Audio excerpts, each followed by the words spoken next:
BRICS நாடுகளின் ஆற்றல்களை உலக நலனுக்காக ஒன்றிணைக்க இந்தியா முயலும் என வெளியுறவு அமைச்சர் எஸ். ஜெய்சங்கர் தெரிவித்துள்ளார்.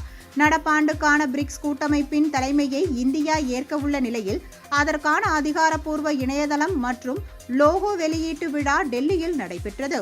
இதில் பங்கேற்று பேசிய வெளியுறவு அமைச்சர் ஜெய்சங்கர், மகர சங்கராந்தி போன்ற திருவிழாக்கள் நம்பிக்கையையும் நல்லெண்ணத்தையும் வெளிப்படுத்துவது போலவே இந்தியாவின் பிரிக்ஸ் தலைமை பொறுப்பும் உலக நலனுக்காக பிரிக்ஸ் நாடுகளின் ஆற்றல்களை ஒன்றிணைக்க முயலும் என்றார். 2026 பிரிக்ஸ் தலைமை பொறுப்பை ஏற்க இந்தியா தயாராகும் இந்த நேரத்தில் 2026 பிரிக்ஸ் கூட்டமைப்பு தொடங்கப்பட்டு 20 ஆண்டுகளை நிறைவு செய்கிறது என்றும் கூறினார். மாறிவரும் உலக யதார்த்தங்களுக்கு ஏற்ப பிரிக்ஸ் அமைப்பு தனது நிகழ்ச்சி நிரல்களையும் உறுப்பு நாடுகளின் எண்ணிக்கையையும் விரிவுபடுத்தியுள்ளது. மக்களை மையப்படுத்திய வளர்ச்சி, உரையாடல், ஒத்துழைப்பு ஆகியவற்றை ஊக்கப்படுத்துவதில் கவனம் செலுத்தி வருகிறது என்றார்.